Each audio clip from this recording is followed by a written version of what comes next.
Seigneur Jésus, il mérite d'être élevé, d'être adoré ce matin dans les églises.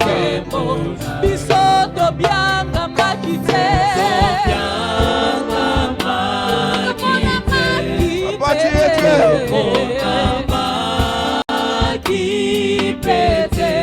Oh, c'est le Seigneur Jésus.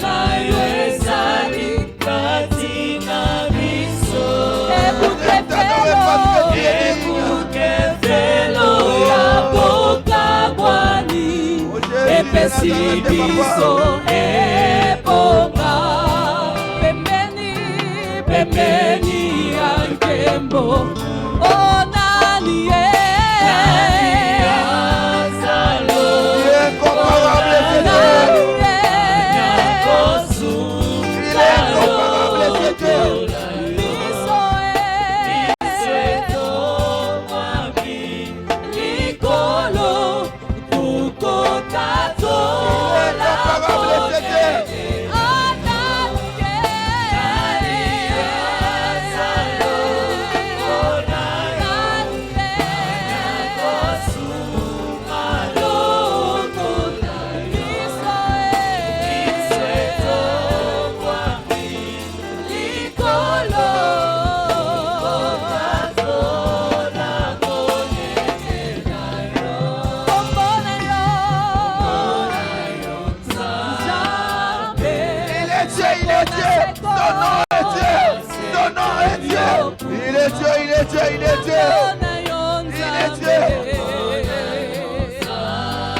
Éternellement, il reste Dieu.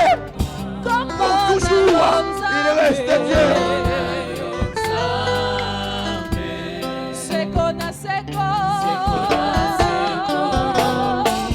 Seigneur, ce matin, c'est toi le vrai Dieu que nous pour venons toujours, il contempler reste encore. Dieu. Dans les siècles et les siècles, il reste pour toujours Celui Dieu. dont nos cœurs éternels sont heureux, joyeux, éternel Dieu, nous pouvons te contempler. Celui dont nos yeux ne se lassent pas de contempler la beauté et la magnificence. Reçois la gloire éternelle, Dieu. Adore ce Dieu, adore ce Dieu. Merci Seigneur Dieu de gloire, pour qui tu es encore Adore ce ce matin. Dieu. Pour qui tu es Seigneur Dieu tout-puissant. Il vit éternellement, c'est Dieu. Il vit éternellement, c'est Dieu. Il reste Dieu pour toujours. Merci Seigneur. Oh, c'est le verset. Oh, c'est le verset, papa.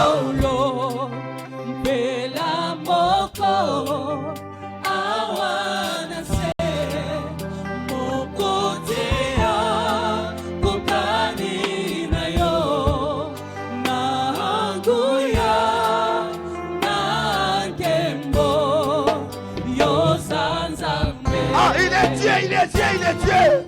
Il ne change pas. De génération en génération, il reste Dieu.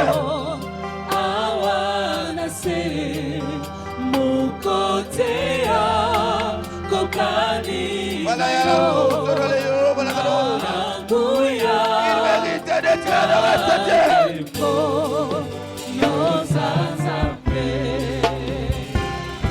Jésus, c'est Dieu. La terre, ton marchepied. La terre est le son marchepied. Il vit sur son trône, entouré par les 24 veillards. C'est Dieu. Oh, il est tellement merveilleux. Il est tellement merveilleux. Il est puissant. Il est grand. Il est fort. Le ciel est ton trône. La terre, ton marchepied. Il est Dieu, il est Dieu, il est Dieu.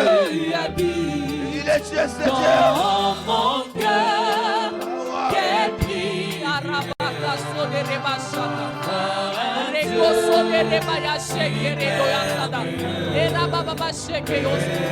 Encore une fois, le ciel est ton trône. Il est assis sur son trône, entouré par les 24 veillards. Ils sont de 24 sur 24.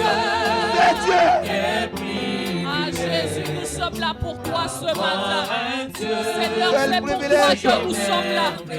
Oh Jésus, quel privilège. Le ciel est ton trône. Quel privilège d'avoir ce Dieu. Mais tu habites quel privilège. dans mon cœur. Quel privilège d'avoir ce Dieu. Recoso de Rabakaya Sheke. Rekedeaso de Rabashika Maradaya Sheke. Et si oh Nangumbami. Rokodeya Shada Maradaya Sheke. Rekedeaso de Rabashaka Rababa Sheke ya. Natatoli. Ponele na yo. Pataya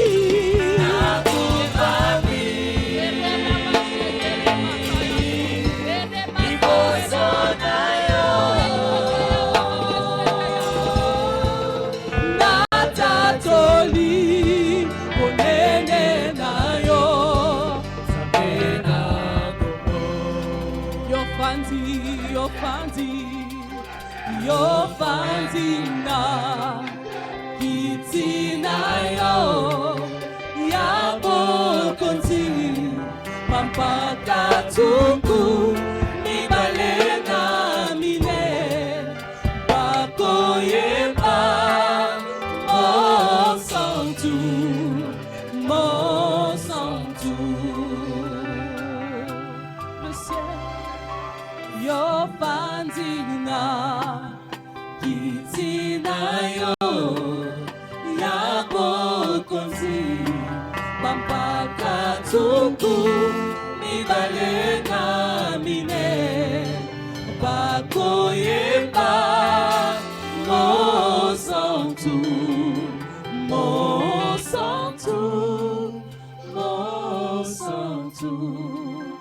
Alléluia.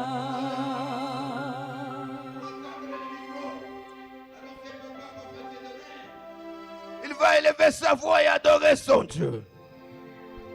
Pendant qu'il adore, là où tu es, si le Saint-Esprit te pousse à acclamer ce Dieu, tu l'acclames. Est-ce qu'on peut l'étendre le micro?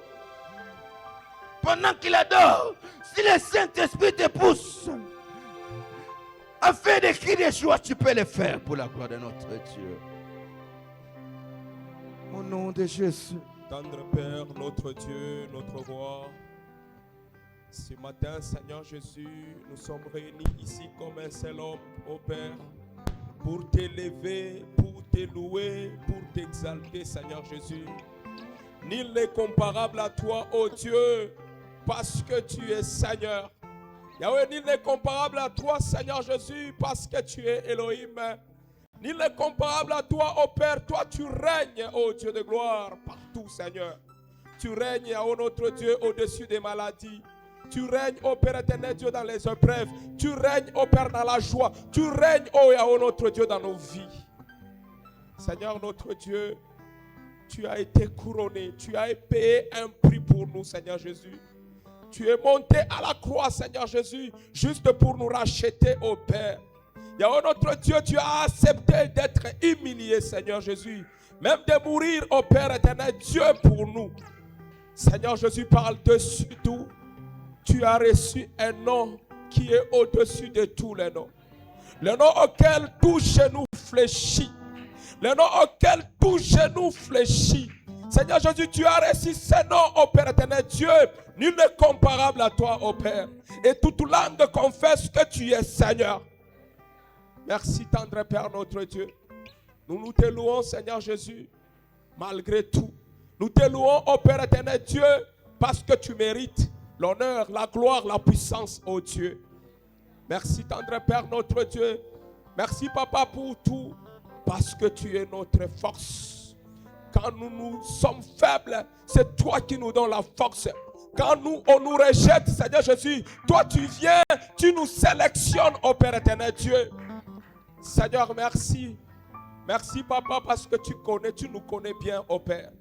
Seigneur Jésus, même quand nous tombons, Seigneur Jésus, tu es prêt, ô Père éternel Dieu, à nous ramener, Seigneur Jésus, dans le bon chemin. Seigneur, nous t'aimons, ô Père éternel Dieu. Seigneur, nous t'exaltons, ô Père éternel Dieu. Nous t'élevons, ô Père. Nous voulons, Seigneur Jésus, marcher selon tes principes. Merci, tendre Père notre Dieu. Yahweh notre Dieu, nous nous humilions devant de toi, Papa, parce que tu mérites, parce que tu es là. Seigneur, tu es les rochers de délivrance, les rochers de paix, les rochers de gloire, les rochers, ô Père éternel Dieu, qui nous donnent la force. Au-dessus de tout, ô Père éternel Dieu, tu ôtes la malédiction. Yahweh notre Dieu, nous étions rejetés, humiliés, ô Père éternel Dieu, mais toi tu nous as récupérés, toi tu nous as donné, ô Père éternel Dieu, la seconde chance. Merci, tendre Père notre Dieu. Seigneur, béni soit ton nom. C'est dans le nom de Jésus que nous te prions avec beaucoup d'actions de grâce et nous disons Amen.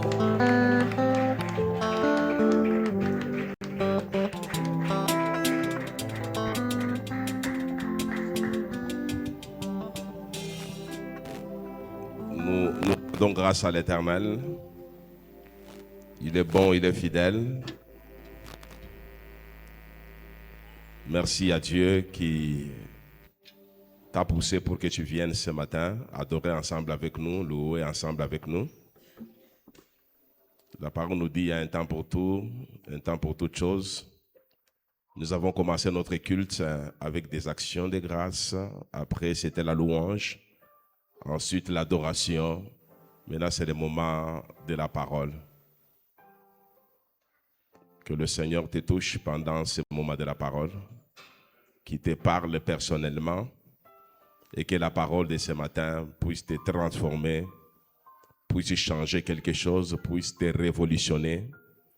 Que la parole t'aide à prendre conscience pour prendre de bonnes décisions et pour faire un très bon choix. Que le Seigneur te bénisse pour ta présence dans sa maison. Et nous sommes très heureux encore ce matin de recevoir un couple merveilleux. C'est le couple de notre pasteur d'écologie, le pasteur Dieudonné, avec maman Liliane.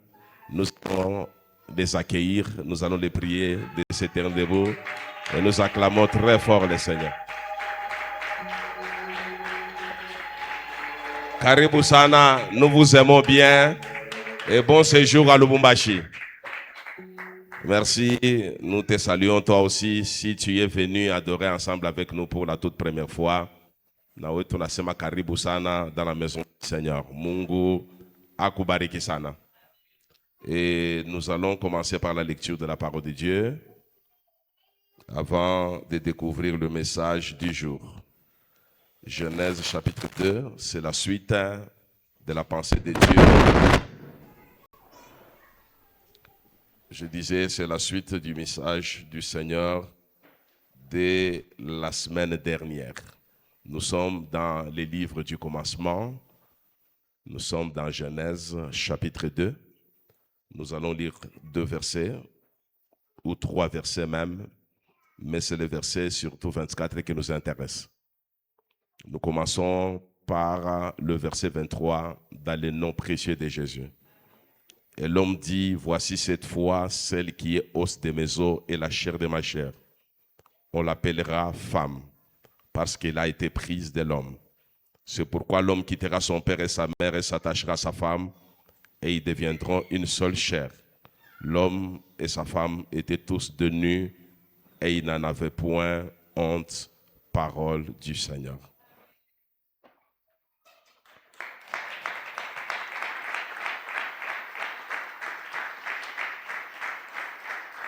Shalom encore une fois à l'église du Seigneur.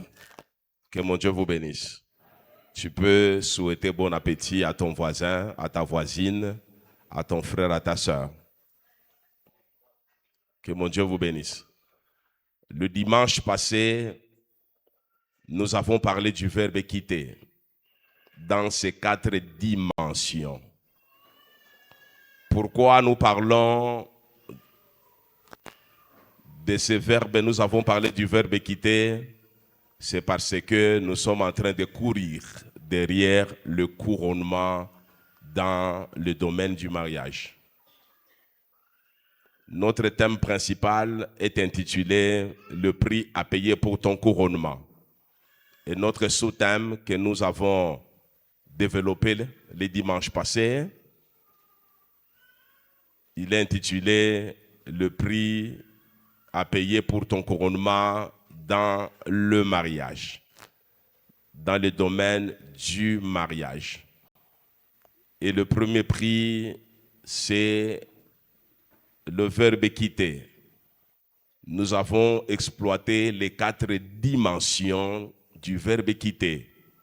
Nous avons dit que si vous voulez que Dieu vous couronne dans le domaine du mariage, vous devez apprendre à quitter physiquement, quitter émotionnellement, quitter financièrement et quitter spirituellement. Beaucoup de gens ont déjà quitté physiquement, mais émotionnellement, ils sont encore liés à leur famille. Financièrement, liés à leur famille et spirituellement liés à leur famille. Si vous êtes encore liés à votre famille, émotionnellement, spirituellement, financièrement, il te sera difficile d'être couronné dans le domaine du mariage. N'oubliez pas que le mariage, c'est une institution divine qui obéit aux principes divins. Pourquoi? Parce que le fondateur de cette institution, c'est Dieu lui-même. C'est lui qui a le mode d'emploi, c'est lui qui a la notice pour bien comprendre son fonctionnement, c'est le Seigneur lui-même. Tu ne peux pas réussir dans les mariages lorsque tu suis les conseils des hommes. Le couronnement, c'est tout simplement lorsque tu suis les recommandations du Seigneur.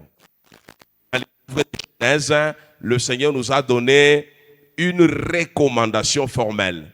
L'homme doit quitter, ça c'est 1. 2, l'homme doit s'attacher. Et 3, il va devenir avec sa femme une seule chair. Nous avons parlé la fois passée de 3 verbes. Il y a le verbe quitter, il y a le verbe s'attacher, il y a le verbe devenir. Si vous comprenez la profondeur de la pensée de Dieu contenue dans ces 3 vérités, vous allez recevoir le couronnement dans le domaine du mariage. Mais si vous ne comprenez pas ce que Dieu dit, vous allez vivre le mariage, mais en réalité, selon Dieu, ce n'est pas un mariage. Que le Seigneur te bénisse. Donc, ce matin, nous allons parler, pas de verbe quitter, parce que ça a été dit le dimanche passé. Aujourd'hui, on va exploiter le verbe s'attacher. L'homme quittera, s'attachera. Verbe s'attacher. Nous allons découvrir les 4 caractéristiques du verbe attacher. Et ensuite, nous allons découvrir le verbe attaché dans ses 5 dimensions profondes. Donc, on parlera des caractéristiques de ces verbes et ensuite nous allons découvrir ces verbes, les 5 dimensions de ces verbes s'attacher. Que mon Dieu vous bénisse. Donc, dans la première partie de notre sermon de ce matin, nous allons découvrir les 4 caractéristiques du verbe s'attacher. Dans la deuxième partie de notre message, nous allons découvrir les 5 dimensions du verbe s'attacher. Et dans la troisième partie, ça sera notre petite conclusion pour clôturer notre sermon dominical. Que mon Dieu vous bénisse. Est-ce qu'on peut acclamer encore pour la gloire de Jésus? Les problèmes de beaucoup de couples aujourd'hui, ce n'est pas un problème lié à la dot, ce n'est pas un problème lié à la bénédiction par l'officier de l'état civil, à la commune ou à la mairie. Ce n'est pas non plus un problème lié à la bénédiction du mariage au niveau de l'église. Beaucoup de gens sont mariés en bonne et due forme en respectant toutes ces 3 étapes.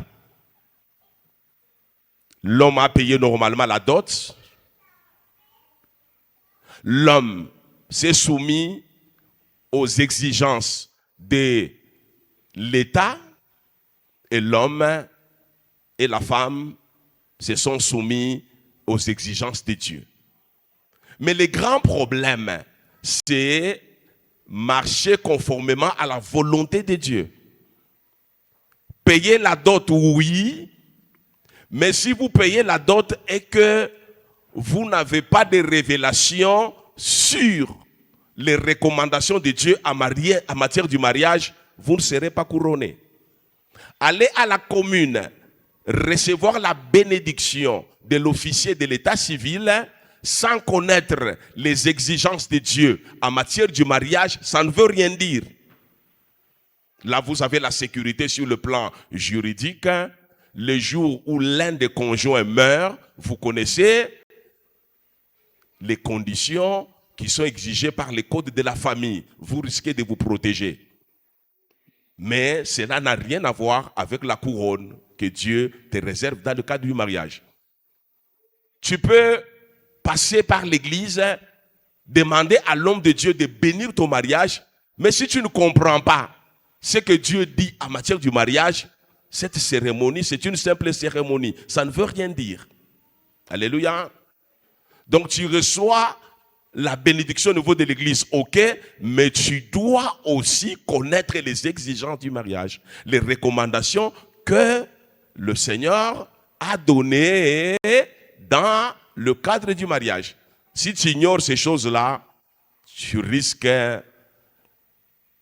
tout simplement de brandir ton certificat de mariage. Tu vas brandir les documents qu'on t'a donnés par l'autorité de l'état civil. Tu vas brandir même les photos prises lors du versement de la dot, mais tu ne vas jamais vivre un mariage heureux et un mariage couronné par le Seigneur. Que mon Dieu vous bénisse.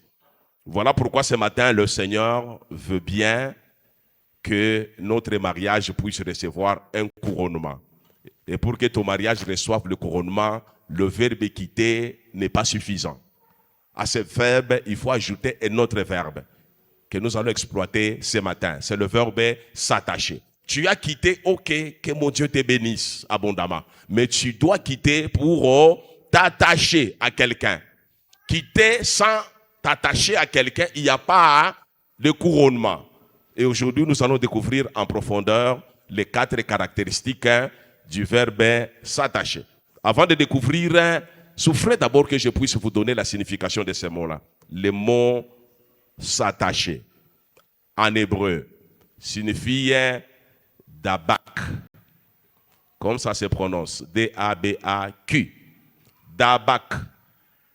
Dabak a plusieurs significations.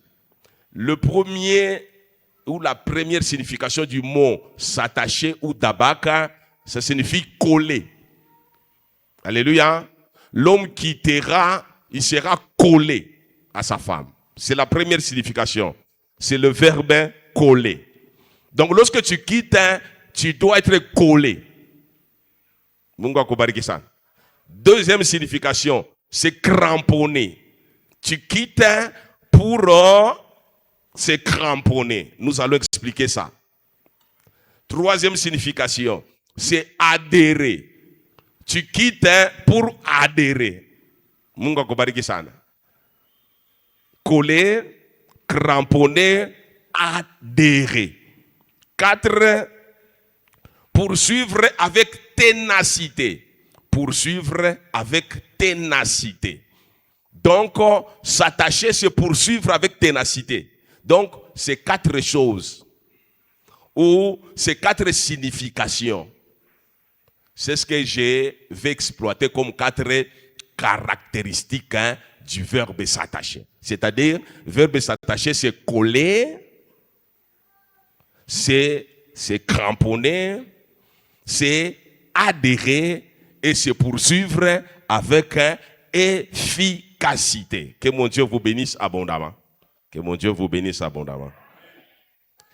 Le même mot a été utilisé dans l'Ancien Testament pour exprimer quelque chose. Dans Ruth, chapitre 1er, verset 14, on nous parle de Ruth qui s'était attachée à Naomi. Alléluia. Ruth s'était attachée à Naomi. Donc, il était collé à Naomi. Là, il y a la notion de la loyauté, il y a la notion de la fidélité. Dans la famine, dans la misère, Ruth s'est attachée à sa belle-mère. Le verbe s'attacher, ici, c'est coller, c'est adhérer. C'est aussi utilisé dans Deutéronome chapitre 10, verset 20. Là, on demande à l'homme de s'attacher à l'Éternel. Donc, dans le cadre de l'alliance, nous devons nous attacher à l'Éternel. Lorsqu'on s'attache à l'Éternel, on fait allégeance à l'Éternel. On se colle à Dieu.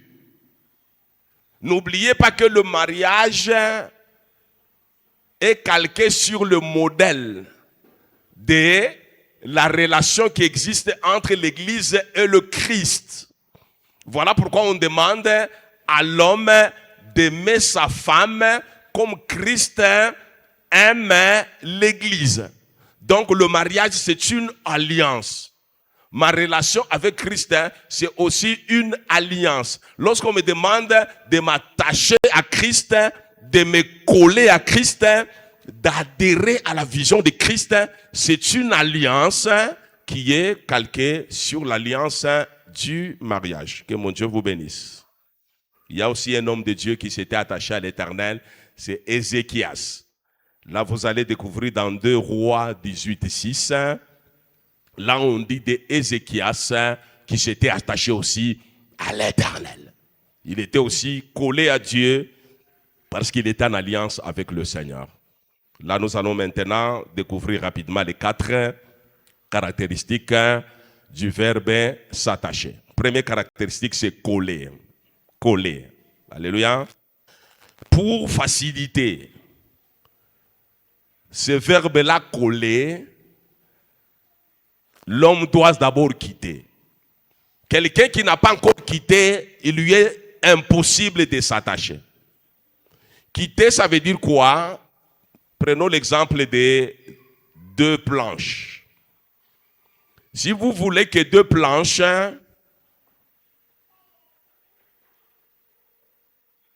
une planche à laquelle on a mis une colle puisse se coller à l'autre tranche, on prend soin d'abord de faire quoi?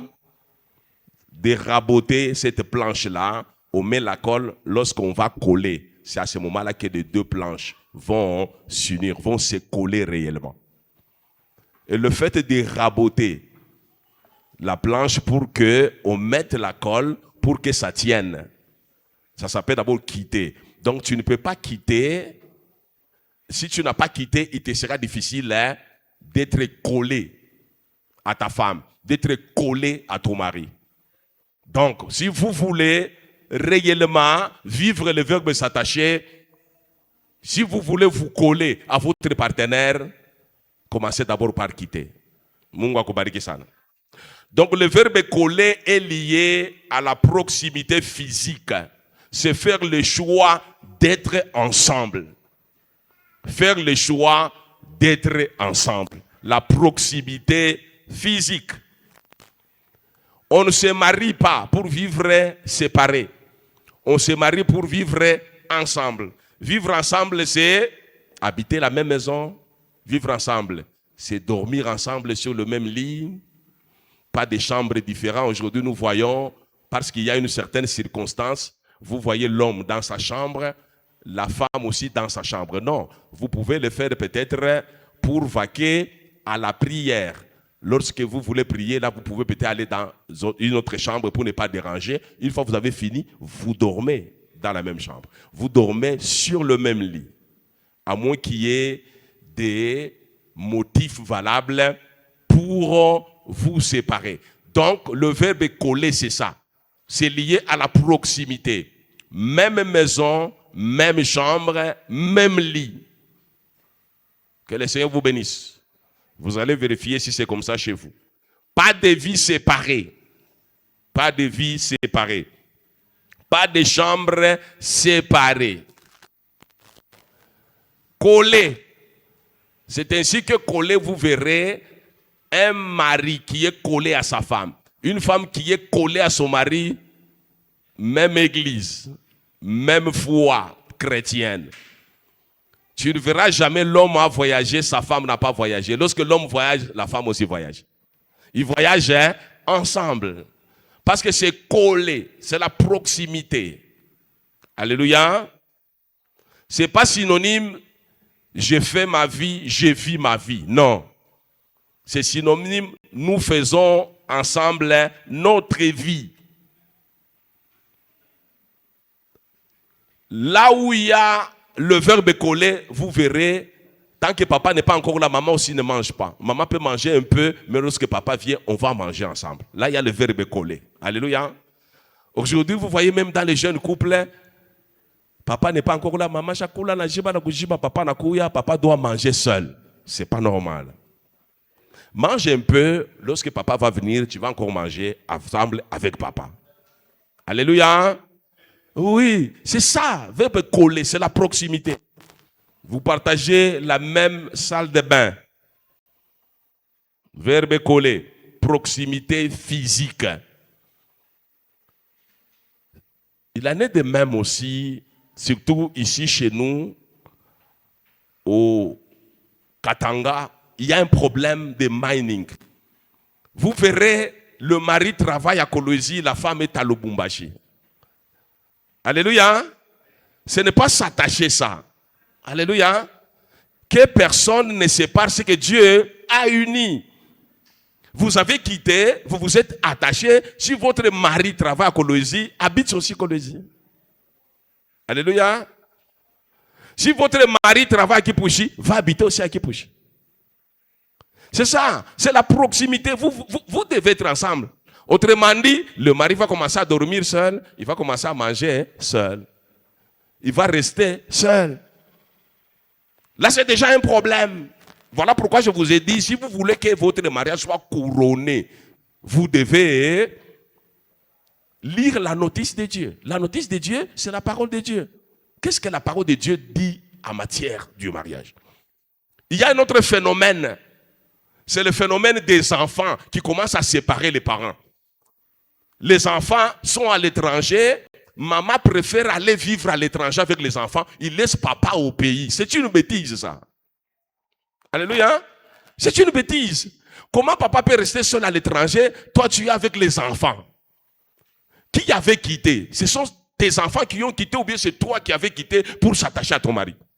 Maintenant, au nom des enfants, on doit laisser papa seul, en train de choquer. Et toi, tu es là en train de veiller sur les enfants à l'étranger. Alléluia. Mais ce n'est pas normal. Si vous estimez que vos enfants n'ont pas encore grandi, il faut les laisser au pays. Pourquoi les enfants doivent vous détacher? Ici, je parle du verbe coller. Là où il y a ton mari, c'est là qu'il y a ta place. Là où il y a ta femme, c'est là qu'il y a ta place. Donc le travail ne peut pas vous séparer, les études des enfants ne peuvent pas vous séparer. C'est ainsi que vous trouverez la conséquence. Lorsque le mari travaille à un point X, la famille, la femme reste à un point Y, plus le temps passe, plus le mari tombe dans l'infidélité. Pourquoi? Parce qu'il a déjà quitté, il doit s'attacher. Comme sa femme n'est pas là, le mari cherche une autre femme à laquelle il faut s'attacher. C'est le phénomène de l'infidélité, c'est le phénomène des deuxièmes bureaux. La plupart des femmes sont à la base de tout ça. Oh papa, je comprends. Depuis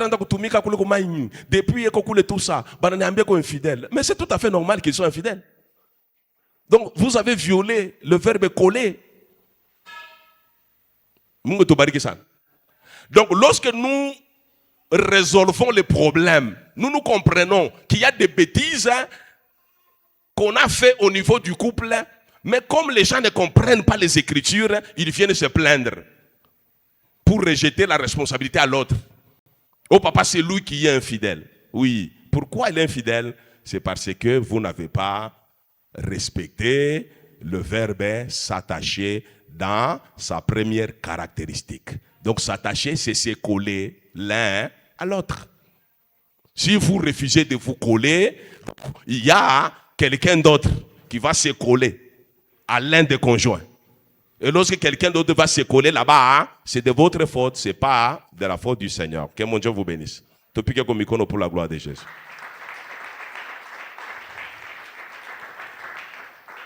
Maintenant, il y a le deuxième aspect ou la deuxième caractéristique. C'est cramponner. C'est cramponner, c'est lié à la loyauté et à la fidélité. Quel que soit le temps, quelle que soit la circonstance. Donc, on doit être loyal, on doit être fidèle. On a pris les engagements, on doit respecter les engagements. Alléluia. On doit respecter les engagements, on doit honorer les engagements. La fidélité et la loyauté. Donc, par rapport à la loyauté, il y a la constance dans les engagements qu'on a pris. On doit rester attaché à ta femme, on doit rester attaché à ton mari, même si les circonstances sont mauvaises. On n'encourage pas le fait de laisser le mari travailler à Kolwezi, toi tu es à Lubumbashi, on n'encourage pas. On vient de dénoncer. Mais s'attacher signifie aussi se cramponner. C'est-à-dire rester aussi loyal en attendant qu'on trouve une solution. Pour que ta femme te rejoigne en attendant. Sois loyal, sois fidèle. Tu as pris un engagement d'honorer ta femme. Tu as pris un engagement d'honorer l'alliance. Sois loyal, sois fidèle. Le problème, c'est que les gens ne respectent pas les engagements qu'ils ont pris. Ils ne respectent pas le vœu. Vous allez demander aux jeunes gens, avant de porter la bague, vous dites, dis un mot. Bekonasema, comme poète, avec toute assurance, je te resterai fidèle durant toute ma vie. Mais une fois, circonstance à la couille pour les séparer un peu, vous allez vous rendre compte, c'était de la simple théorie. Voilà pourquoi je vous ai dit, ce n'est pas le fait d'être béni à l'église qui attire la couronne. Non. C'est le fait de faire quoi? De s'attacher, de se cramponner. C'est-à-dire d'être fidèle, d'être loyal dans les bons, tout comme dans les mauvais jours, dans la maladie, dans le chômage. Il y a des femmes qui se cramponnent, qui sont loyales, qui sont fidèles lorsque tout marche très bien. Mais lorsque le mari est dans le chômage, il est dans le manque, il est dans la misère, la femme commence à remettre en cause son vœu, son engagement qu'elle-même a pris en âme et conscience devant la famille, devant l'autorité. L'officier de l'état civil devant le pasteur, devant l'église. Pourquoi? Non, Matthieu Soyenapita. Non, tu dois te cramponner même dans la souffrance. Tu dois rester loyal, tu dois rester fidèle. Fidèle, quoi qu'il en coûte. Et chez nous, en Afrique, les hommes sont moins sérieux. Lorsque la femme est stérile, vous verrez quelqu'un a déposé la dot. Il est parti à la commune, on a béni. À l'église, on a béni. Mais lorsque la femme est stérile, au lieu de rester loyal, au lieu de rester fidèle à sa femme, continue à prier jusqu'à l'exaucement, tu verras que l'homme a tendance à se détacher de sa femme. Il refuse de se cramponner. Il va chercher une autre femme pour avoir des enfants. L'infidélité. Voilà pourquoi beaucoup de mariages ne sont pas couronnés. Pourquoi? Parce que nous aussi les hommes, on n'est pas fidèles, on n'est pas royal devant un problème qui se pose dans les chefs de nos femmes. Ta femme est stérile, il faut la soutenir en prière. Maintenant, quand toi tu vas chercher ailleurs avoir les enfants, quel est le message que tu donnes à Dieu, qui est le patron de l'alliance? Tu donnes le message à Dieu pour dire, Seigneur, tu es incapable de donner l'enfant à ma femme. Et par conséquent, Dieu ne va plus agir. Parce que tu as refusé de se cramponner. C'est ainsi que même certaines prières ne sont pas exaucées. Pourquoi? Parce que Dieu exauce la prière dans le cadre du couple. Dieu exauce la famille. Il exauce le couple. Lorsque un membre du couple refuse de se cramponner, il brise la loyauté, il brise la fidélité. Vous demandez à Dieu de vous visiter, Dieu ne vous visite pas. Parce que vous vous êtes fait visiter vous-même. Vous avez trouvé une solution à votre problème. Et par conséquent, Dieu n'intervient pas. Et lorsque Dieu n'intervient pas, il n'y a pas de couronnement. Cher papa, chers jeunes gens, bientôt peut-être vous allez vous marier. Vous pouvez rencontrer ce cas. Votre femme est stérile, il n'y a pas d'enfant. Soyez loyal, soyez fidèle. Apprenez à mettre en exécution le verbe se cramponner. Cherchez Dieu. Dieu est fidèle. Il sait que dans les mariages, il y a la bénédiction d'Abraham, qui est la fécondité, qui est la fertilité. Il va vous visiter lorsque vous respectez le principe biblique. Il va vous visiter. Mais lorsque vous commencez à créer vous-même votre propre bénédiction, Dieu va vous tourner le dos. Ça ne sera pas le problème du Seigneur, ça sera votre problème. Acclamons très fort pour la gloire de Jésus. S'attacher, adhérer. Adhérer, il s'agit de l'alignement des valeurs. L'alignement des valeurs. Si vous voulez réellement recevoir la couronne dans le cadre du mariage, vous devez avoir la même vision dans les couples, la même vision, même projet d'avenir. Lorsqu'on s'attache, c'est-à-dire on doit avoir la même vision, on doit avoir le même projet d'avenir. La même vision sur le nombre d'enfants, la même vision sur votre avenir. Et là aussi, vous devez avoir la même foi, la même vision sur votre Dieu. C'est très important si vous voulez que Dieu vous bénisse. Faites un effort pour partager la même foi. Lorsque vous partagez la même foi, vous verrez que ça va marcher. Vous devez avoir aussi la vision sur vos enfants. Quelle est la vision que vous avez sur vos enfants, sur l'éducation de vos enfants? Pas papa réfléchit autrement, maman réfléchit autrement. Donc Dieu bénit un couple qui adhère à une même vision, à une même pensée. Donc c'est ça même le couple. Un couple merveilleux, c'est un couple lorsque vous isolez la femme. Vous lui posez la question sur la vision du couple. La femme doit dire exactement la même chose que son mari. C'est-à-dire la femme comprend la vision. Si vous posez la vision sur les enfants, il va vous dire, voici la vision que nous avons sur nos enfants. Même sur le nombre d'enfants, pendant que vous êtes encore jeune, vous devez partager la même vision.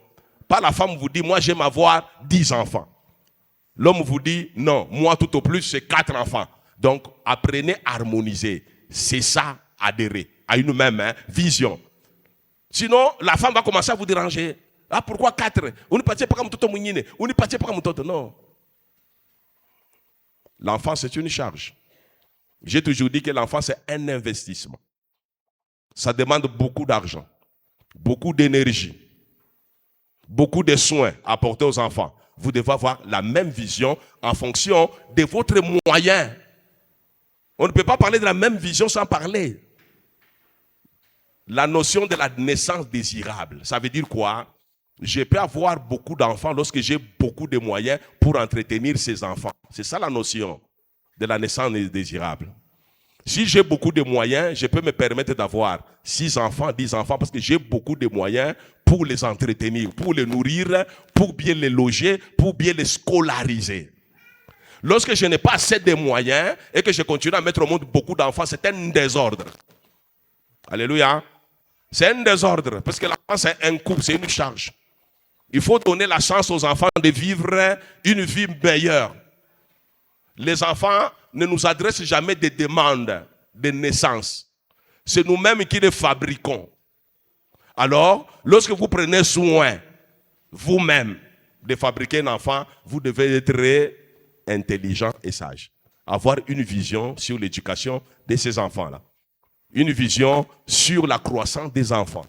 Vous savez qu'un enfant de 0 à 3 ans qui n'est pas bien nourri, qui n'est pas dans de bonnes conditions, c'est un enfant qui est détruit déjà. Alléluia.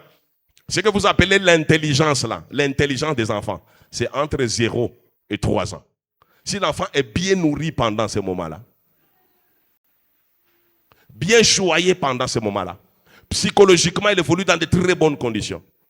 Dans une famille là où il n'y a pas de violence, dans une famille là où il n'y a pas de bagarre, dans une famille là où il y a une véritable adhésion, là où le verbe se cramponner à sa place, là où le verbe coller à sa place. Donc l'enfant déjà psychologiquement, mentalement évolue dans de très bonnes conditions. Vous verrez que lorsqu'il sera adolescent, il va développer de bonnes manières, de bons caractères. Pourquoi? Parce qu'il a évolué dans une famille normale, là où papa et maman ont appris à se cramponner, ont appris à se coller, ont appris à adhérer. Alors, faisons très attention. Vous voulez que Dieu vous bénisse, vous couronne, même dans les domaines des enfants. Vous devez adhérer à la même vision. Les enfants sont une bénédiction de l'Éternel que lorsque vous prenez soin de ces enfants-là. Alléluia. Que mon Dieu vous bénisse. J'ai un chien à la maison, j'ai une chienne à la maison. Les jours où la chienne a mis bas, c'est ce jour-là que j'ai compris que les chiens sont des irresponsables. C'est nous qui faisons presque tout. Prendre soin de sa chérie qui est chienne. On prend soin de ses enfants qui sont des chiots. Et lui est là. Il arrive des fois, lorsque vous donnez beaucoup de nourriture aux chiots, il va même les menacer là-bas, il cherche à manger. La nourriture de ses propres petits. C'est de l'irresponsabilité. Alléluia. Si vous n'avez pas la vision sur les enfants, Dieu ne va pas vous bénir. Alléluia. Alors vous devez adhérer à la vision, même sur la bonne éducation des enfants. C'est ce mariage-là qui est béni. Ne pensez pas à vous-même. Vous avez déjà quitté. Vous avez accepté de vous attacher. Alors, ayez une vision, même sur l'éducation des enfants. Alléluia. C'est bien dans la vie de voir les enfants réussir. Or, la réussite commence là-bas, dès le bas âge. Alléluia. Et en psychologie des enfants, lorsque l'enfant atteint l'âge de 13 ans, s'il a évolué dans de très mauvaises conditions, en psychologie des enfants, nous disons l'enfant est fixé. C'est-à-dire il est complètement foutu. Pour le récupérer, ça devient très compliqué. Alléluia. Donc, de 0 à 3 ans, vous devez veiller. Même l'intelligence des enfants se développe à cet âge-là. Donner de la bonne nourriture. L'enfant doit prendre beaucoup de lait, il doit prendre des œufs, il doit prendre des vitamines, il doit manger très bien, de 0 à 3 ans. Et de 3 à 13 ans, l'enfant aussi, une bonne éducation, un bon climat, un environnement favorable, un environnement de paix, vous verrez, à l'âge de 13 ans, l'enfant va intérioriser de très bonnes choses. La santé est bonne, l'environnement aussi est bon. Vous verrez, au-delà de 13 ans, l'enfant va donner le meilleur de lui-même.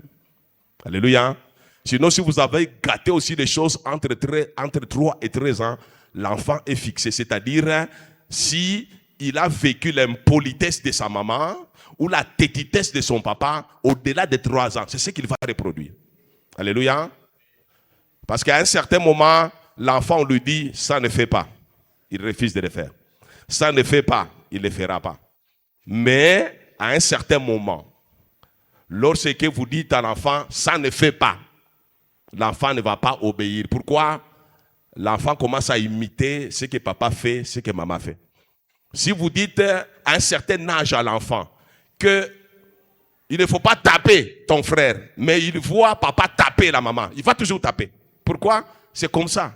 Donc il a imité, chaque fois on lui dit ne tape pas, il ne tape pas. Ne tape pas. Mais il voit papa taper maman. À un certain moment, tu dis ne tape pas, l'enfant ne va pas obéir, l'enfant va taper. Pourquoi? Il a intériorisé quelque chose. Et c'est cette chose-là que l'enfant va faire quoi? L'enfant va appliquer. C'était une parenthèse, on parle de l'adhésion, avoir la bonne vision aussi sur les enfants. Que mon Dieu vous bénisse. Est-ce qu'on peut acclamer très fort?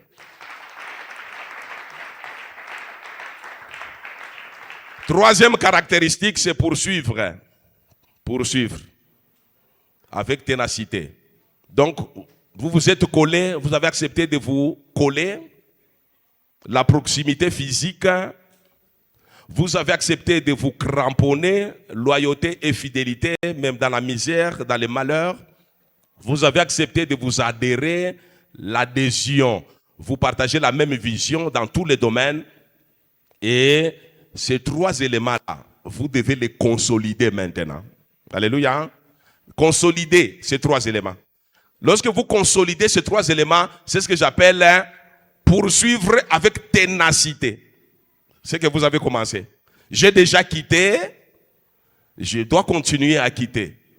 Je suis collé à ma femme, proximité, on est ensemble partout, ensemble. Là où elle est, je suis là. Vacances, vacances.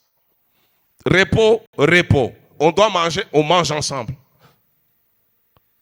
Nous avons les mêmes projets, les projets communs, surtout sur notre avenir, sur l'avenir des enfants. Ok. Loyauté, fidélité, même dans le malheur, ok. Consolider, continuer toujours. Parce que la vie, c'est comme une roue qui tourne. Il y a ce qu'on appelle les hauts et les bas. Dans les hauts, continuez à vous coller. Continuez à vous cramponner. Continuez à adhérer à la même vision. Dans les bonheurs tout comme dans les malheurs. Continuez si vous voulez consolider ce que vous avez fait. Vous avez quitté, continuez. Donc il ne faut pas lâcher. Beaucoup de gens lâchent. Amina choka. I mariage nye mina choka. Mifano ya bwana mina choka. Non. Kama bwana kona mifano ya mubaya, toi reste loyal, reste fidèle. Tu vas gagner ton mari. Ta femme a de mauvaises manières. Reste cramponné à elle. Adhère-toi à la même vision que tu avais là.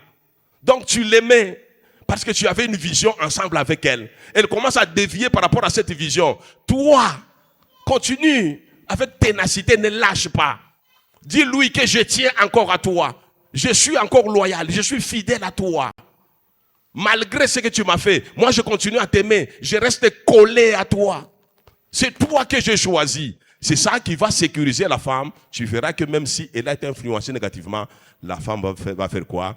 La femme va se ressaisir et vous allez pratiquement reconstituer votre mariage. Que mon Dieu vous bénisse. Est-ce qu'on peut acclamer très fort pour la gloire de Jésus? Les 5 niveaux de verbe s'attacher. Notre deuxième partie du sermon. 5 niveaux. Le premier niveau, c'est le niveau de l'affection. On ne peut pas parler de s'attacher s'il n'y a pas affection. Besoin d'être aimé. Besoin d'être aimé. Ça, c'est l'affection. Alléluia. La première des choses, et pour les hommes et pour les femmes, la femme a besoin de constater que mon mari m'aime. Nous aussi, les hommes, c'est la même chose. Nous avons le besoin d'être aimé. Je dois me sentir aimé par ma femme. Alléluia. Je n'ai pas le temps d'entrer en contact pour expliquer le verbe aimer. Laisse-moi tout simplement vous rappeler 3 choses. L'amour éros, l'amour philia et l'amour agapé. L'amour éros, c'est le premier amour qui nous pousse à choisir quelqu'un. Souvent, nous sommes attirés par l'apparence. Je rencontre une jeune fille, elle est belle, elle est jolie, elle m'attire. Qu'est-ce qui m'attire? C'est la beauté physique. 2, je veux bien rencontrer une femme qui prie, qui est spirituelle. C'est ma préférence. L'amour éros, j'appelle ça amour préférence. Ce que je préfère, je trouve, elle prie. Le pasteur Dieudonné nous parle de sa femme qui chantait. Donc c'était parmi ses critères. Lorsque sa femme chantait, elle se sentait bien. Il se sentait bien. Pour lui, il doit épouser une femme qui chante bien. Ça c'est éros. Une femme de prière, qui aime prier. Les hommes aiment des femmes qui prient. Ça nous sécurise. Parce que nous les hommes, c'est trop de dégâts. Nous les hommes, nous ne sommes pas constants, généralement dans les choses de Dieu. C'est ainsi qu'à l'église, vous trouverez beaucoup plus de femmes que d'hommes. Pourquoi? Parce que les femmes sont beaucoup plus spirituelles que les hommes. Elles sont beaucoup plus responsables dans le domaine de spiritualité que les hommes. Alors tous les hommes préfèrent épouser les femmes qui sont spirituelles. Ça c'est éros. Une femme qui parle très bien, c'est éros. Une femme qui marche très bien, c'est éros. Une femme qui est présentable, c'est éros. Alléluia. Là, je vous parle des niveaux de l'affection, les niveaux de l'amour. Premier niveau, c'est éros. Chez nous, les hommes aussi, c'est la même chose. J'aime bien un homme qui a la taille comme la taille de mon pasteur, les teints comme les teints de mon pasteur, qui est serviteur de Dieu comme mon pasteur ou comme mon papa. Généralement, les papas sont des références, surtout si papa a réussi. Tu dis, j'aime épouser un homme comme mon papa, qui sait bosser comme mon papa, qui a du caractère comme mon papa. C'est éros, c'est préférence. C'est pas mauvais, mais c'est le niveau élémentaire de l'amour. Deuxième niveau, c'est philia. Philia, c'est un amour relationnel. Un amour familial. Moi, vis-à-vis de ma mère, vis-à-vis de mon père, vis-à-vis de mes frères, c'est un amour philia. Vis-à-vis de vous, c'est un amour philia. Communion fraternelle, c'est philia. Que vous soyez beau ou pas, le fait que vous soyez mon frère dans la foi, ma soeur dans la foi, j'ai un amour philia vis-à-vis de vous. Parce que le Seigneur nous a réunis ensemble. Que vous puissiez avoir des qualités ou des faiblesses, je vous aime comme ça. Pourquoi? Parce que c'est philia. Ce n'est pas moi qui dois vous changer, c'est le Seigneur. Je vous aime, je continue à vous prêcher, je sais que le Seigneur va vous transformer un jour. C'est philia. C'est lié au sang. C'est lié au lien de filiation. Ici, nous avons la filiation en Christ. Mais l'amour le plus évolué, le plus grand amour, c'est l'amour agapé. Cet amour sacrificiel, prêt à me sacrifier pour ma femme. Ma femme prête à se sacrifier pour moi. Donc, nous épousons nos femmes pour que nous puissions manifester l'amour éros. C'est vrai, il y a des préférences qui a fait que je puisse épouser maman Sylvie. 2, l'amour filia. La maman Sylvie, le fait que je l'ai épousée, elle est comme membre de ma famille. C'est ainsi que je ne peux pas supporter que membre de famille puisse la traiter comme une étrangère.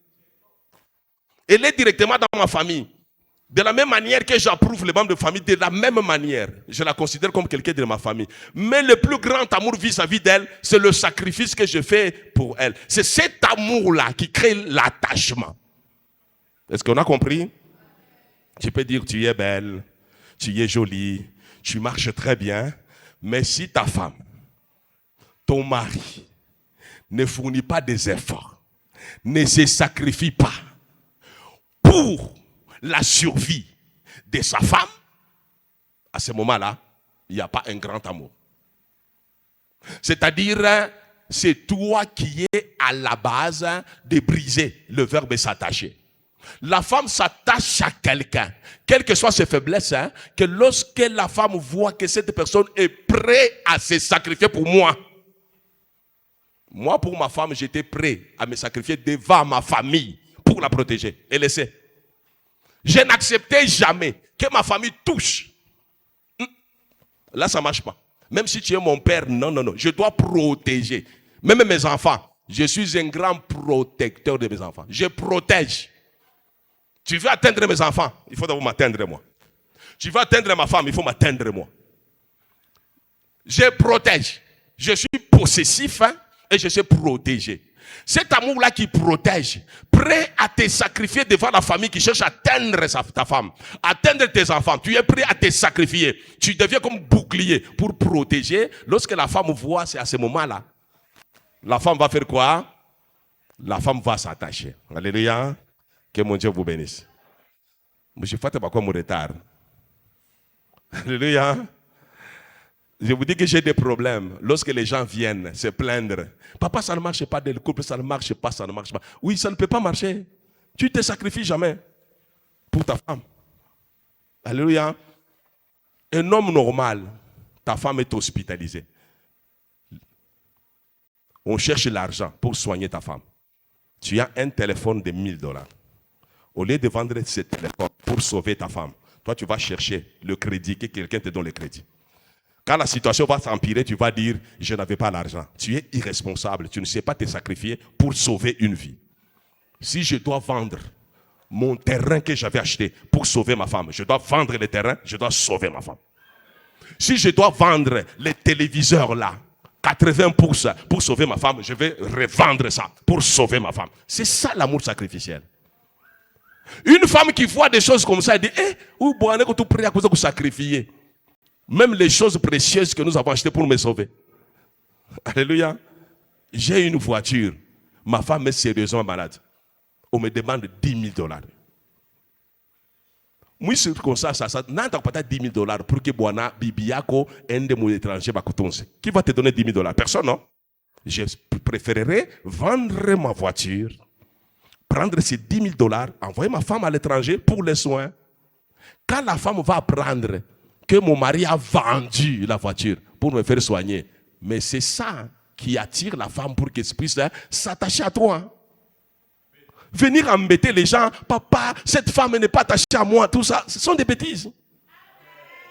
Ce sont nos actions qui poussent nos femmes à s'attacher à nous. Donc ton degré de sacrifice vis-à-vis de cette femme, c'est ce qui va déterminer le verbe s'attacher. La première dimension de l'amour. C'est pas seulement tu es belle, tu es coquette, tu t'habilles bien, je t'aime chérie. Surtout nous, notre génération. Moi, je n'ai pas le temps de dire à ma femme encore tu es belle, tu es ceci. C'est dépassé ça. Alléluia. Et doit voir si je l'aime en cas de problème. Comment je me sacrifie. Alléluia. Moi, j'ai eu à chasser pour protéger ma femme. Un jour, elle était sérieusement malade. Sérieusement malade. Il y avait la bagarre autour même des gardes-malades. Ma belle-mère, ma famille, tout le monde voulait être garde-malade autour de ma femme. J'ai sacrifié tout le monde.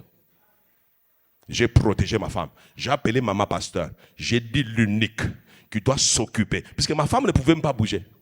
Elle était alitée, elle ne pouvait pas bouger. J'ai dit maman pasteur. L'unique qui doit entrer dans ma chambre, qui doit s'occuper de ma femme, c'est maman pasteur. Tu as ta maman. Ici, j'ai déjà quitté. Il n'y a pas la place de ta maman. J'ai ma mère, j'ai déjà quitté. Il n'y a pas la place de ma mère ici. C'est chez moi, la maison, j'ai déjà quitté. Je prends moi-même les dispositions pour protéger ma femme. J'ai dit, maman pasteur, c'est toi qui dois s'occuper. C'est maman pasteur qui venait jour et nuit pour s'occuper de ma femme jusqu'au jour où elle a retrouvé sa santé. On a parlé, mais pour moi, ça s'appelle protéger. Parce qu'il y avait déjà des zones d'ombre. Il y avait déjà des interférences sur le plan spirituel. Elle était déjà partie. Dans ces combats-là, l'ennemi voulait maintenant profiter de ces combats. Maintenant, je devais trancher. Pour trancher, je dois faire quoi? Je dois me sacrifier. J'ai eu des problèmes avec ma femme, avec ma famille. J'ai eu des problèmes avec sa famille pour la protéger. Et j'ai réussi à la protéger. C'est ce qui attire l'amour véritable de la femme. Quand tu vas dire, est-ce que ton mari t'aime? Il ne va pas voir au cadeau que j'achète, tout ça, il va voir au niveau des sacrifices. Mon mari a toujours fait des sacrifices pour moi et la femme ne va que protéger son mari. La femme ne va que s'attacher. Est-ce que tu peux acclamer très fort pour la gloire de Jésus?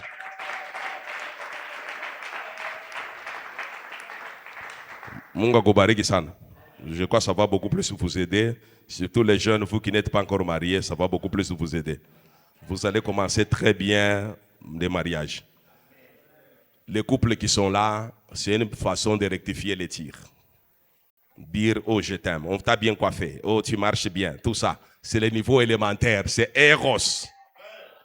Munga Kubariki. Munga Kubariki Sana.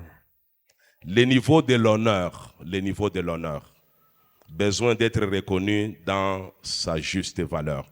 Les besoins de l'honneur. Alléluia. Pour l'affection, vous allez lire Ephésiens chapitre 5, verset 25. Ephésiens 5, 25 pour l'affection, là où on demande aux maris d'aimer leur femme comme Christ a aimé l'Église. Christ s'est sacrifié pour l'Église. Nous devons apprendre aussi à nous sacrifier pour nos femmes. Je ne parle pas des enfants, je parle de nos femmes. Nous devons apprendre à nous sacrifier. Là où il y a le sacrifice, il y a l'amour, il y a l'attachement. Là où il n'y a pas d'attachement de la femme, sachez qu'il n'y a pas un amour sacrificiel. Il y a peut-être un amour éros, un amour filia, mais il n'y a pas un amour sacrificiel. Et par conséquent, la femme sait que je ne dois pas m'attacher. Ça, c'est un mercenaire. Je suis dans un couple là où il y a un mercenaire qui peut me tuer à tout moment. La femme, même si tu lui demandes de se soumettre, de s'attacher, elle ne va jamais s'attacher. Le niveau de l'honneur. Nous devons apprendre quand même à honorer nos conjoints. 1 Pierre chapitre 3 verset 7. 1 Pierre chapitre 3 verset 7. Proverbe 31 28. Ses fils s'élèvent et la disent heureuse. Son mari s'élève et lui donne des louanges. Des louanges. Proverbe 31 28. Alléluia. Nous devons apprendre à faire des compliments à nos maris, à nos femmes. Nous devons apprendre à dire du bien de nos maris, de nos femmes. Si je dois chaque fois blâmer ma femme, si je dois toujours dire des mauvaises choses sur ma femme, si je ne l'encourage pas lorsqu'elle fait de bonnes choses, lorsque je ne la soutiens pas dans ses faiblesses, la femme ne va jamais s'attacher. Nous les hommes souvent, c'est tu es imbécile. Tu es nul. Tête vide. Pas d'esprit d'initiative. Il n'y a pas l'honneur là-bas que vous faites à votre femme. Surtout nous les hommes. Nous sommes bruts de manière générale. Alléluia. On ne peut pas blâmer une femme en public. On ne peut pas blâmer une femme devant ta famille. On ne peut pas blâmer une femme devant ses propres enfants. On ne peut pas blâmer une femme devant tes amis, même si elle a mal fait. Jamais. Même devant ta propre mère, tu ne peux pas. Même devant ton père, tu ne peux pas. Tu ne peux pas. Il faut la valoriser en public. Il faut la valoriser même lorsque vous êtes seul. La femme doit se sentir valorisée. C'est alors que la femme va t'apporter le meilleur d'elle-même. Une femme rabaissée, c'est comme une chose. Cette femme ne va jamais t'aimer. Elle ne va jamais s'attacher à toi. Alléluia. Apprenez à valoriser quand même vos conjoints. Ici, vous verrez que c'est beaucoup plus nous les hommes qui avons des problèmes. C'est vrai, il y a les femmes aussi qui ne savent pas nous valoriser. Je suis prédicateur, je rentre chez moi à la maison, mais lorsque maman pasteur commence à parler des prédicateurs, pour lui, le meilleur prédicateur, c'est Marcelo. Le meilleur prédicateur, c'est Tatou Francis. Donc, elle ne me valorise pas.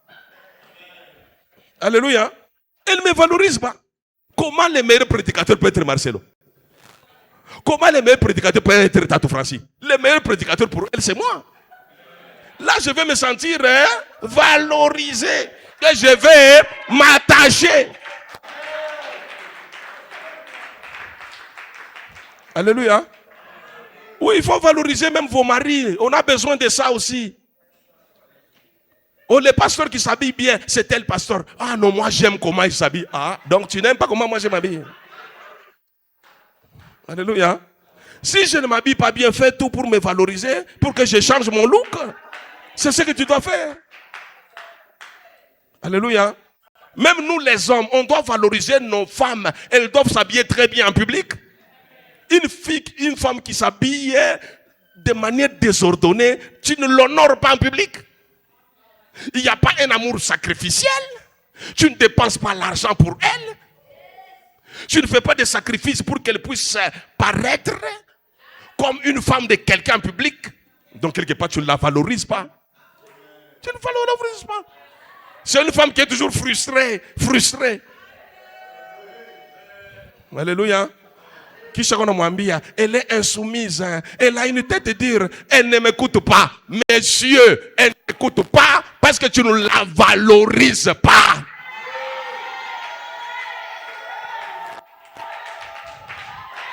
Elle ne t'écoute pas parce que tu ne te sacrifies pas pour elle. Apprenez à vous sacrifier. Pour vos femmes, c'est très important.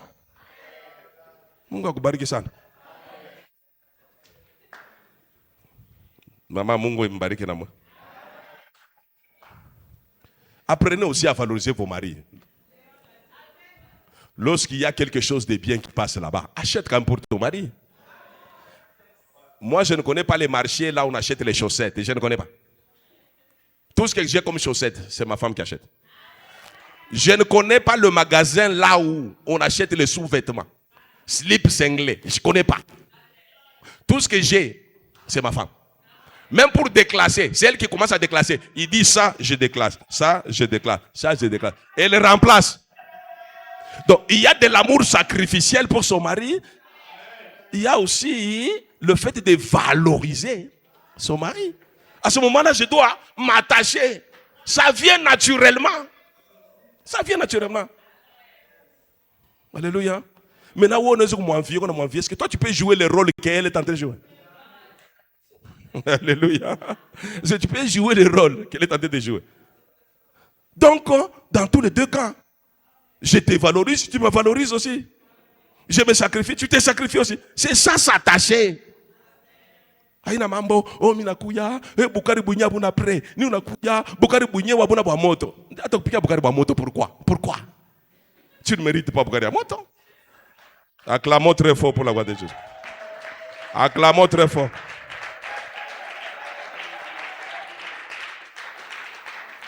Valoriser ton partenaire. Maman, que mon Dieu te bénisse. Que le Seigneur touche, touche ton mari pour que tu sois valorisé dans le nom de Jésus. Ma fille, que le Seigneur te bénisse. Qu'il touche ton futur mari pour que tu sois valorisé.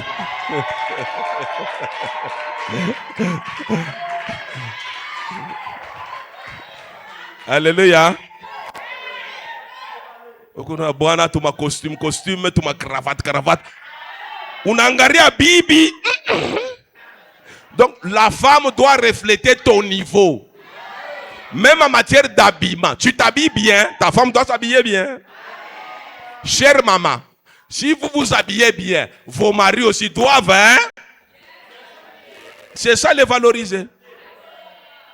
Pas seulement toi, tellement toi.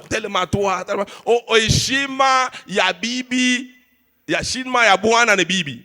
Oui, c'est une demi-vérité. On voit l'honneur de l'homme à travers ça. C'est une demi-vérité. On voit aussi l'honneur de la femme. Alléluia. Si je m'habille bien, je suis chic comme maman Sylvie. On va dire, maman Sylvie prend soin de son mari. Si elle est chic comme moi, on va dire le pasteur prend soin. Je l'honore, elle m'honore. Est-ce qu'on peut acclamer le Seigneur?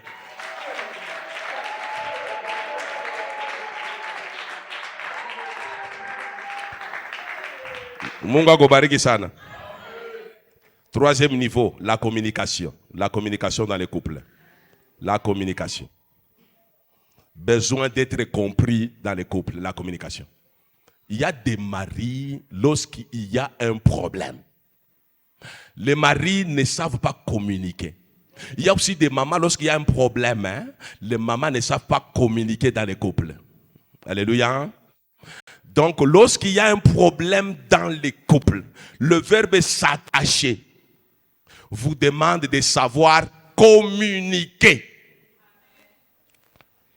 Chers grands messieurs, vous qui êtes membres de cette église, lorsqu'il y a un problème avec votre femme, on ne tonne pas, on ne gronde pas. Votre femme, c'est votre femme. Ce n'est pas votre petite sœur, ce n'est pas votre enfant. C'est votre femme, c'est votre partenaire.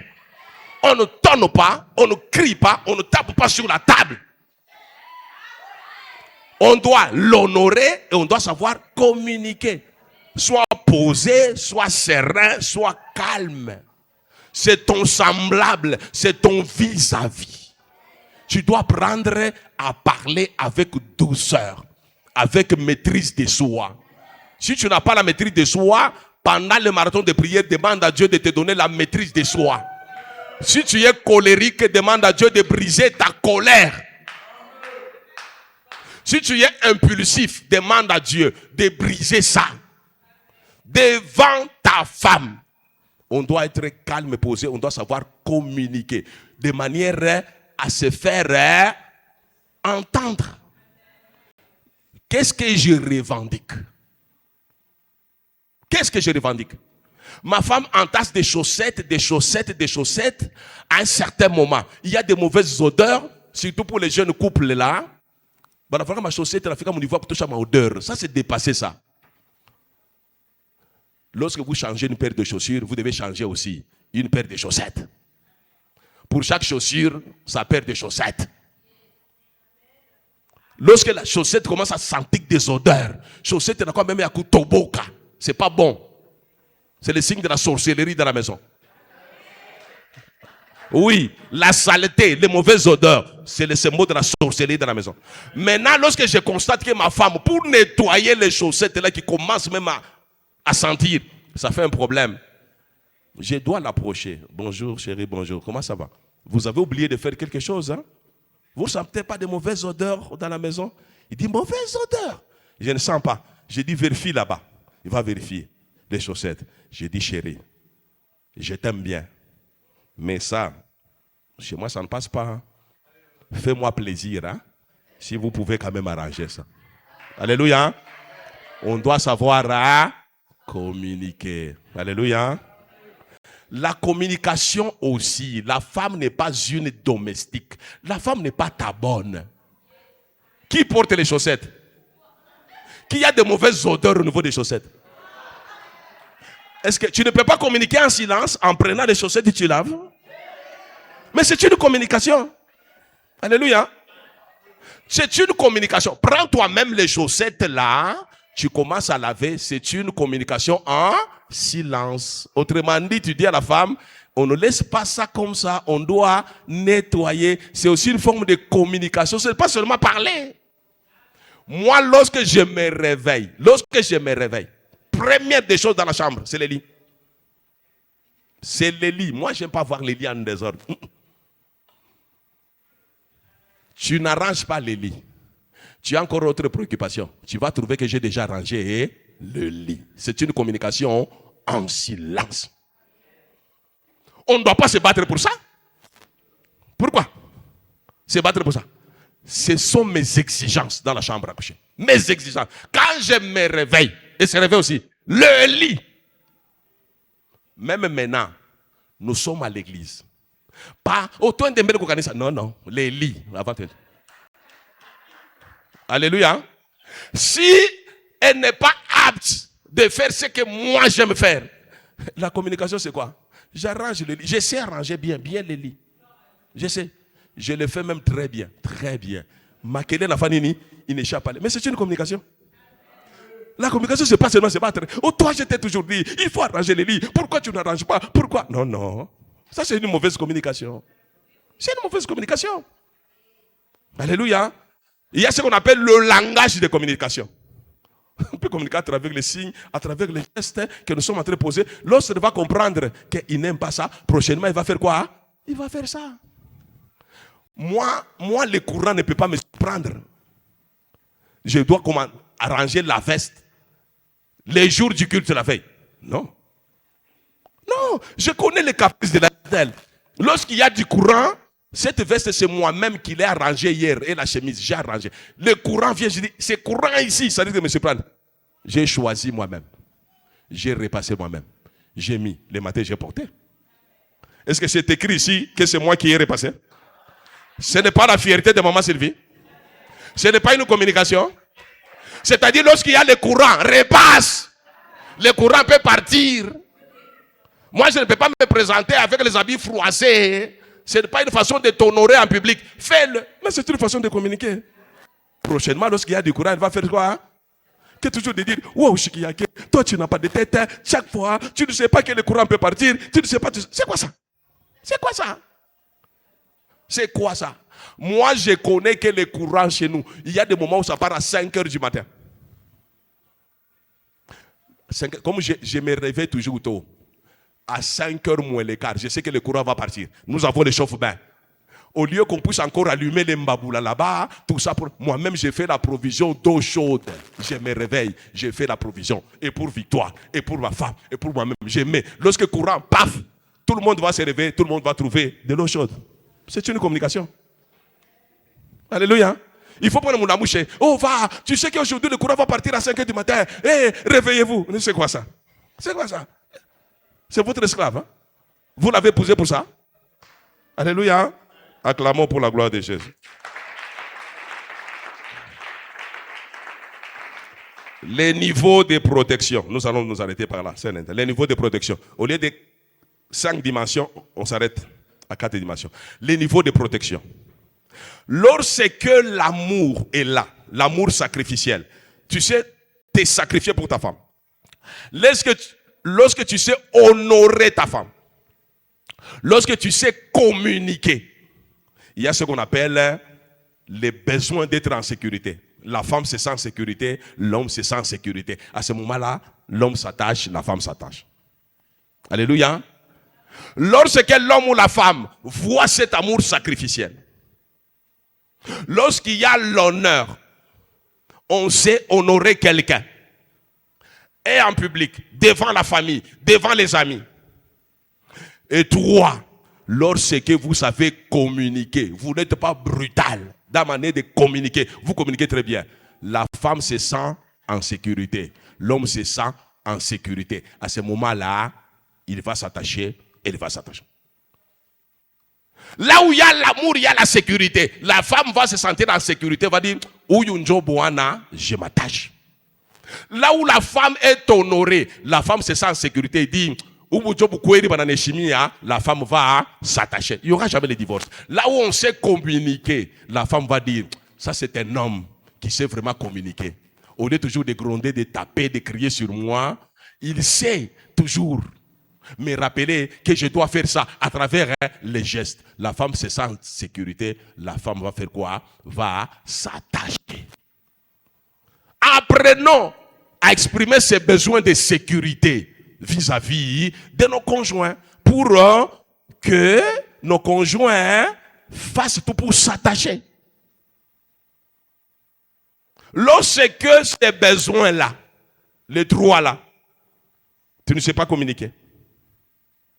Tu ne sais pas donner un amour sacrificiel. Tu ne sais pas honorer. Tu vas tout faire. La femme va se sentir en insécurité. C'est là que, lorsqu'il y a un peu d'argent, la femme est en train de se préparer. C'est que bientôt, je vais faire un coup. Je vais déclarer le divorce. Au moins, j'ai l'argent. Et va déstabiliser ton budget. Il n'y aura pas une même vision sur les finances. La femme va commencer à te piller, à te piller, parce qu'elle sait que je ne suis pas en sécurité.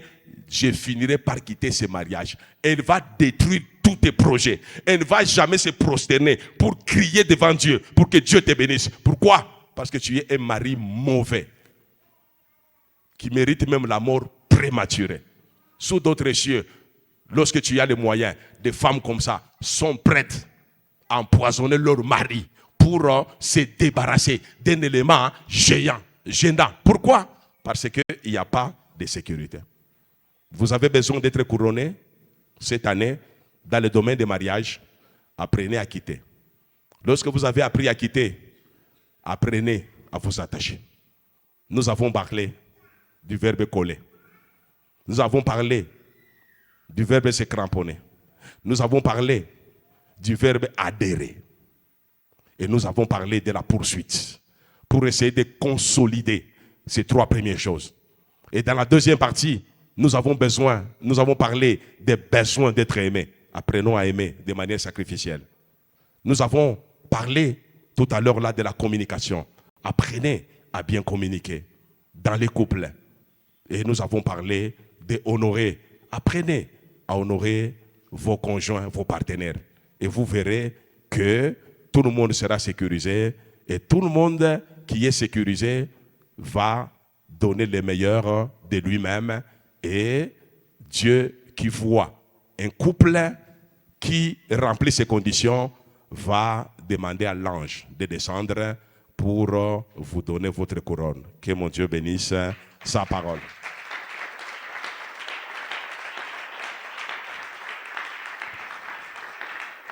Une seule prière ce matin, c'est demander tout simplement à Dieu de nous aider à nous attacher.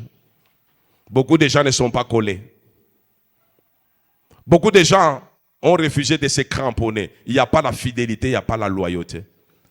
Beaucoup de gens ont refusé d'adhérer. Pas de même vision, pas le même projet.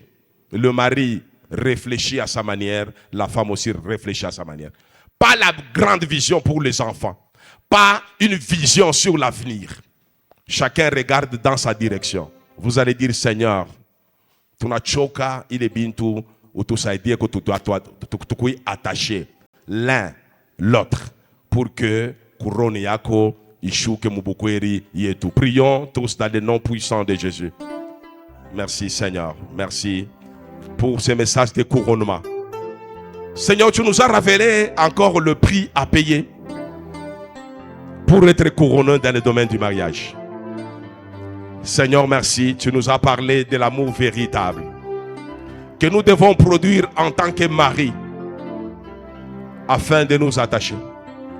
Tu nous as parlé de la communication. Nous devons savoir comment communiquer. Si nous sommes incapables de communiquer à travers la parole, Seigneur, aide-nous, apprends-nous à communiquer à travers les actes, à travers les gestes, pour permettre à nos conjoints de s'attacher à nous, afin d'attirer la présence de Dieu. Seigneur, nous avons de mauvaises habitudes que nous avons héritées de nos parents, qui consistent à ne pas honorer nos femmes en public, qui consistent à ne pas honorer le mari. Seigneur, aide-nous à honorer nos femmes. Aide, Seigneur notre Dieu, toutes les femmes qui sont dans la salle à honorer leur mari. Seigneur, nous avons besoin de ça. Sans cela, il n'y a pas de couronnement. Sans cela, il n'y a pas de gloire dans les mariages. Merci Seigneur, je sais que tu vas le faire. Nous sommes dans les marathons de prière, Seigneur. Tu nous prépares à une vie de couronnement. Sans couronnement, Seigneur, on ne saura même pas prier. Si les choses ne marchent pas dans nos familles, s'il n'y a pas quitté, il n'y a pas s'attacher, Seigneur, il nous sera difficile d'être couronné.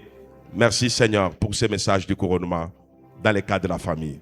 Au nom précieux de Jésus, nous disons Amen.